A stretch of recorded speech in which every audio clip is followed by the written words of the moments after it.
নবী সাল্লাল্লাহু আলাইহি ওয়াসাল্লাম বলেছেন, কিয়ামতের মাঠে আল্লাহ পাক 7 শ্রেণীর মানুষকে এই আরশের ছায়ায় ছায়া দিবেন। কত শ্রেণী?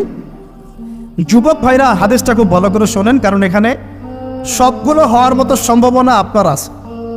7টা শ্রেণীর অন্তর্ভুক্ত হওয়ার সম্ভাবনাই যুবকদের আছে, সবার নাই। 1 নম্বর হচ্ছে ন্যায়পরায়ণ শাসক। সুযোগ আছে তো? শাসন ক্ষমতা খারাপ কিছু না, কিন্তু শাসন ক্ষমতা পেয়ে যদি মানুষ ন্যায় বিচার করে ভালো, যদি জুলুম করে তাহলে আল্লাহর সামনে জবাবদিহি করতে হবে। That's all.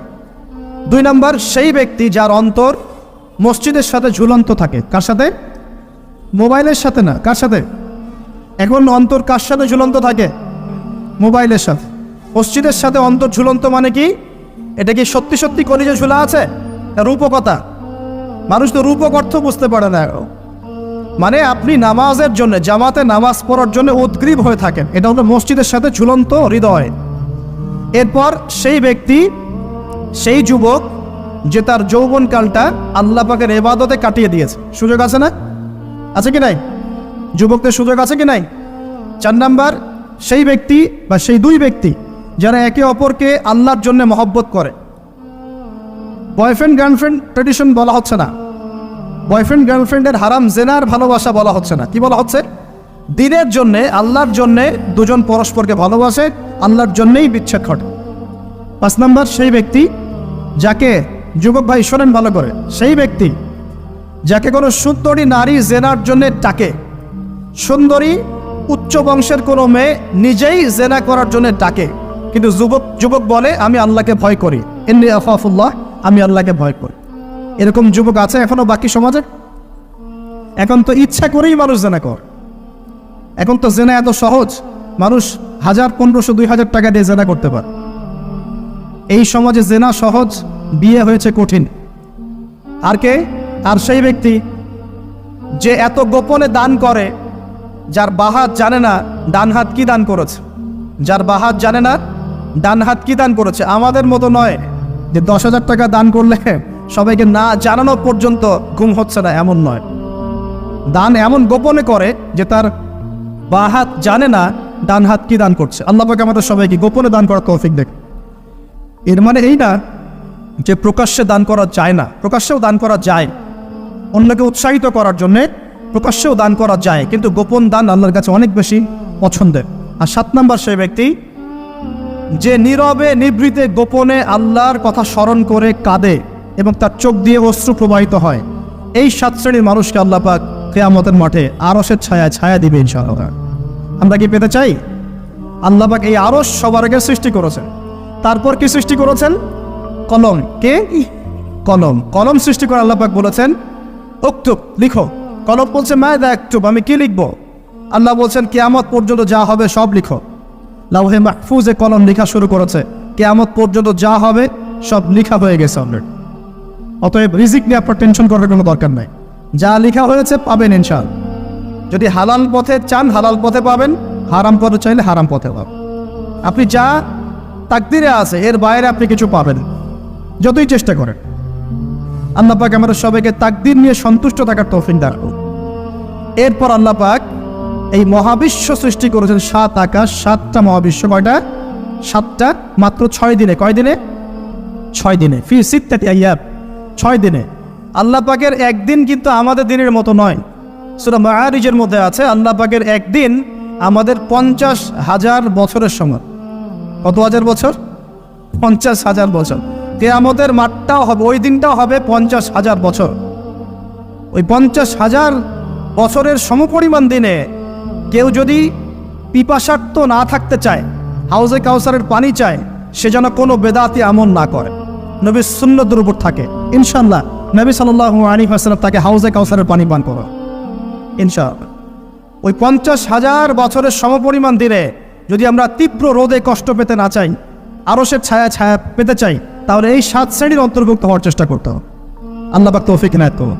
আমরা কি বলি? আমরা বলি ওয়াকুলিল হাক্কু মির রাব্বিকুম, সত্য আল্লাহর পক্ষ থেকে আসে। আমরা বলি যে অদৃশ্যে বিশ্বাস না করা পর্যন্ত কেউ মুমিনই হতে পারবে না। ইমানের কয় পিলার? ইমানের কয় পিলার? 6 পিলার। আমানতু বিল্লাহি, আল্লাহর প্রতি বিশ্বাস করলাম, ওয়া মালাইকাতিহি, তার ফেরেশতাগণের প্রতি, ওয়া কুতুবিহি, আল্লাহ পাকের আসমানি কিতাব সমূহের প্রতি, ওয়া রুসুলিহি আল্লাহ পাকের রাসূলগণের প্রতি, ওয়াল ইয়াউমিল আখির পরকালের প্রতি, ওয়াল কদরি খায়রিহি ওয়া শাররি তাকদীর বা ভাগ্যের ভালো মন্দের প্রতি। এই ছয়টার একটাও কি চোখে দেখা যায়? আল্লাহকে দেখেছেন? ফেরেশতা দেখেছেন? আমাদের নবীকেও কি দেখেছেন? শুধু কোরআনটা আপনি চোখের সামনে দেখছেন, আর কিচ্ছু আপনি দেখছেন না। পরকাল দেখেছেন? তাকদীর ভাগ্য দেখেছেন? কিচ্ছু দেখি নাই। এই ছয়টা পিলারে বিশ্বাস না করতে পারলে কেউ মুমিন হতে পারবে না। পারবে? আলিফ লাম মিম যালিকাল কিতাবু লা রাইবা ফি হুদাল লিল মুত্তাকিন। কারা মুত্তাকি? আল্লাযীনা ইউমিনুনা বিল গায়বি। এই যে ছয়টা গায়েবে যারা বিশ্বাস করে এরা হলো মুমিন মুত্তাকি। তাহলে আমাদের জ্ঞানের ভিত্তিটা কি? আমরা অদৃশ্যে বিশ্বাস করি, আর ওদের জ্ঞানের ভিত্তি হচ্ছে ওরা চাক্ষুষ যা দেখে তাতে বিশ্বাস করে। এই জায়গাতেই তো পার্থক্য জ্ঞানতাত্ত্বিক। এই কারণেই ওরা ফেরেশতায় বিশ্বাস করে না, আল্লাহ বিশ্বাস করে না, নবী রাসূলগণে বিশ্বাস করে না। তারা বলছে আল্লাহর সন্তান আছে, নাউযুবিল্লাহ। হ্যাঁ, তারা আসমানি কিতাবে বিশ্বাস করছে না, তার ধর্মের কনসেপ্টে বিশ্বাস করছে না। তারা পরকাল, পুনরুত্থান, হাসর, কিয়ামত, মিজান, পুলসিরাত কিছুই বিশ্বাস করে না। বিশ্বাসগত পার্থক্য এখানে। এখন মুমিন মুসলিম হিসাবে আমরা বিশ্বাস করি আল্লাহ পাকের ফেরেশতা আছে না নাই? আছে। এখন এই ফেরেশতারা 8জন ফেরেশতা, বড় বড় 8জন ফেরেশতা, তারা আল্লাহ পাকের আরশটাকে ধরে রেখেছে। কয়জন ফেরেশতা? 8জন। এই 8জন ফেরেশতা আল্লাহর আরশকে টেনে নিয়ে আসবে কিয়ামতের মাঠে। বলেন সুবহান। আল্লাহ পাকের এমনও ফেরেশতা আছেন যারা একটা ফুৎকার দিবে, জাস্ট একটা ফু, এক ফুৎকারে পুরো মহাবিশ্ব ধ্বংস হয়ে যাবে। এত শক্তিশালী ফেরেশতা আছে আল্লাহ পাক। আমরা যখন মায়ের গর্ভে ছিলাম, এরকম একজন ফেরেশতাই আল্লাহর পক্ষ থেকে রূহ নিয়ে এসে মায়ের গর্ভে ফুঁকে দিয়েছে এবং আল্লাহর হুকুমে 4টা বিষয় লিখে দিয়েছে। আমরা প্রত্যেকে যখন মায়ের গর্ভে ছিলাম, বয়স ছিল 4 মাস 10 দিন। আমরা তো সব ভুলে গেছি এখন এগুলো, মাত্র 4 মাস 10 দিন। এখন শরীরে শক্তি আছে তো, এই জন্য শৈশব, বাল্যকাল সব ভুলে গেছে। আবার একদিন শরীরে শক্তি থাকবে না, তখন আবার আল্লাহ আল্লাহ করা শুরু করো। 2 দিন ডায়রিয়া হলেই আল্লাহ আল্লাহ শুরু হয়ে যায়। যখন সুস্থ থাকে আল্লাহর বিরুদ্ধাচারণ করে, আল্লাহ বলতে কেউ নাই। ঠিক আছে? তো ওই ফেরেশতা লিখে দিয়েছেন 4টা জিনিস আল্লাহর পক্ষ থেকে। 1, সেই ব্যক্তির হায়াত কতটুকু হবে। 2, দুনিয়াতে রিজিক পাবে, কি কি রিজিক পাবে। 3 নাম্বার, তার কাজগুলো কি কি হবে, দুনিয়ায় কি কি কাজ করবে সে। আর 4 নাম্বার, তার সৌভাগ্য, সে সৌভাগ্যবান হবে না দুর্ভাগ্যবান হবে, মানে জান্নাতি হবে না জাহান্নামী হবে। এটা লিখে দেওয়া হয়ে গেছে। এখন এরকম 8জন বড় বড় ফেরেশতা আল্লাহর আরশটাকে ধরে রেখেছে। আর আমরা বলছি কুরসির কথা। এই কুরসি আসমান জমিনকে ঘিরে আছে। আর আয়াতুল কুরসি যে ব্যক্তি তেলাওয়াত করবে, ইনশাআল্লাহ তাআলা আল্লাহর পক্ষ থেকে একজন ফেরেশতা তাকে সারা রাত পাহারা দিবে ইনশাআল্লাহ। এই কুরসির উপরে কি আছে? এই কুরসির উপরে আছে মহাসাগর। কি আছে? অ্যামেজিং না? কখনো শুনেছেন? কুরসির উপরে আছে মহাসাগর। কানা আরশুহু আলাল মা। আল্লাহ পাক সূরা হুদের মধ্যে বলেছেন আল্লাহর আরশটা ছিল পানির উপরে। কিসের উপরে? এই মহাসাগরের গভীরতা নবীজি বলছেন এটা হচ্ছে 500 বছরের পথ। কত বছর? 500 বছর গভীর। আর আমরা যে সাগর দেখি, এই সাগরের নিচে কি আছে কে বলতে পার? এই সাগরের নিচে কি আছে? এই সাগরের নিচে আছে আগুন। কি আছে? আগুন। কিয়ামতের মাঠে এই বঙ্গোপসাগরে আগুন লেগে যাবে। মানুষ কি বিশ্বাস করতে পারে? এখন যে সাগরটা দেখছেন পানি ভর্তি মহাসাগর, এখানে আগুন লেগে যাবে। আগুন দিয়ে সাগর জ্বলতে থাকবে।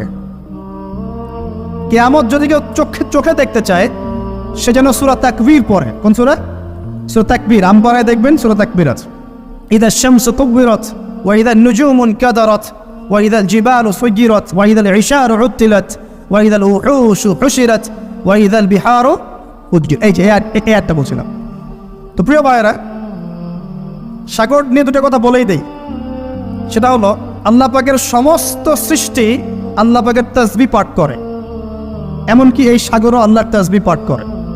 এবং প্রতিটা সৃষ্টি পরকালের সাক্ষী হয়ে থাকবে।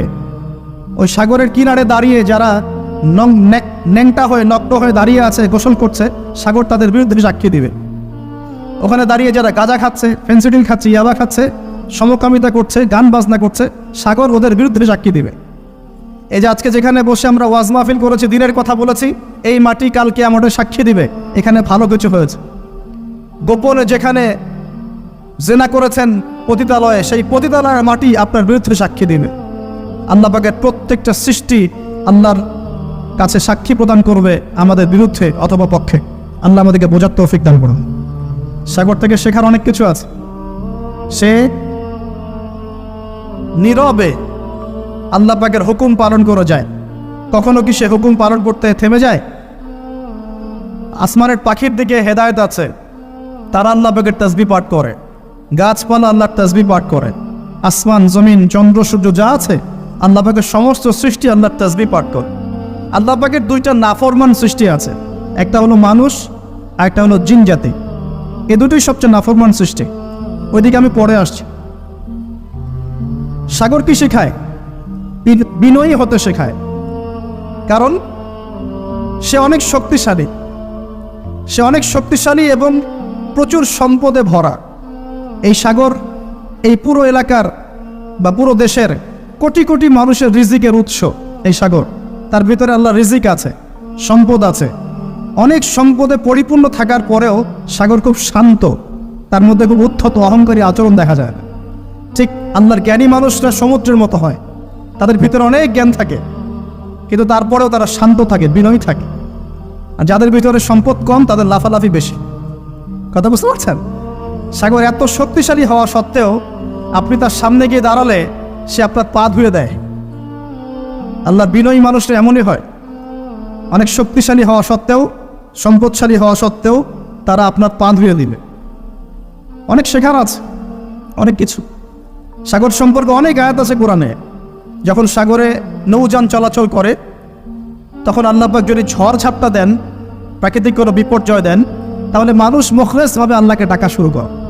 যখন সে সেখান থেকে উদ্ধার পায়, আল্লাহ পাক উদ্ধার করে দেন, বিপদ থেকে বাঁচিয়ে দেন, আবার সে আল্লাহর সাথে শিরক করা শুরু করে। এই আয়াতগুলো সূরা ইউনূসের মধ্যে আছে। তো আমরা চেষ্টা করব সাগরের মতো সম্পদশালী হওয়ার জন্য। সম্পদশালী ভিতর থেকে, ভিতরে সম্পদ থাকবে, যেমন ভিতরে জ্ঞান থাকবে কিন্তু বাইরে বিনয়ী ভাব থাকবে। সাগরের মতো পা ধুয়ে দেওয়ার মানসিকতা থাকতে হবে। এবং যখন সে আল্লাহর হুকুমে গর্জন প্রদান করা শুরু করে তখন কিন্তু সামন পিছন সব ফাঁসিয়ে নিয়ে চলে যাবে। তাই নর্মালি শান্ত থাকতে হবে, যখন আল্লাহর হুকুম আসবে তখন ঝাঁপিয়েও পড়তে হবে। কথা কি বুঝতে পারছেন? সমুদ্রের মতো অনেক কিছু শেখার আছে। এগুলো শিখতে হলে আগে দৃষ্টিভঙ্গি চেঞ্জ করতে হয়। সাধারণ মানুষের মতো সব দেখলে হবে না, আপনাকে খিদির আলাইহিস সালামের মতো দেখতে হবে। তার মতো মুসা আলাইহিস সালাম বলছেন যে নৌকা ফুটা করলেন কেন? সূরা কাহফ কেউ পড়েছেন? সূরা কাহফ পড়েছেন তো? নবী মুসা আলাইহিস সালাম বলছেন নৌকা ফুটা করলেন কেন? তিনি বলছেন নৌকা ফুটা না করলে জলদস্যু নিয়ে চলে যেত। মুসা আলাইহিস সালাম বলছেন নিষ্পাপ বাচ্চাকে হত্যা করলেন কেন? খিদির আলাইহিস সালাম বলছেন এই বাচ্চাকে হত্যা না করলে এই বাচ্চা বড় হয়ে বড় কাফের হতো, পিতামাতাকেও কাফের বানাতো। মুসা আলাইহিস সালাম বলছেন এই দেয়াল কেন নির্মাণ করলেন পারিশ্রমিক ছাড়াই? তিনি বলছেন দেয়াল নির্মাণ না করলে এর নিচে থাকা সম্পদ, এতিম বাচ্চাদের সম্পদ মানুষ নিয়ে চলে যেত। তিনটা প্রশ্নেই মুসা আলাইহিস সালাম বাইরের চোখ দিয়ে দেখেছেন, খিদির আলাইহিস সালাম তার ভিতরের চোখ দিয়ে দেখেছেন। এই যুগে যদি আপনি ফিতনা চিনতে চান, দাজ্জালীয় সভ্যতাকে চিনতে চান, তাদের প্ল্যানগুলো বুঝতে চান, স্বাভাবিক দৃষ্টিভঙ্গি দিয়ে দেখলে হবে না, ভিতরের চোখ দিয়ে দেখা শিখতে হবে। এটা সবচেয়ে বড় কথা আজকের মাহফিলে। দৃষ্টিভঙ্গি চেঞ্জ করতে হবে, তারপরে আপনি ফিতনা ধরতে পারবেন, সমাধানও খুঁজে বের করতে পারবেন ইনশাআল্লাহ। তবে বাস্তবতা কি জানেন? বাস্তবতা হচ্ছে খিদির আলাইহিস সালামের মতো মানুষদেরকে এই সমাজ মূল্যায়ন করে না।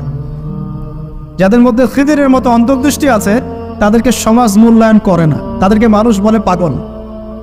যেমন নবী সাল্লাল্লাহু আলাইহি ওয়াসাল্লামকেও মানুষ বলেছিল মাজনুন, পাগল হয়ে গেছে।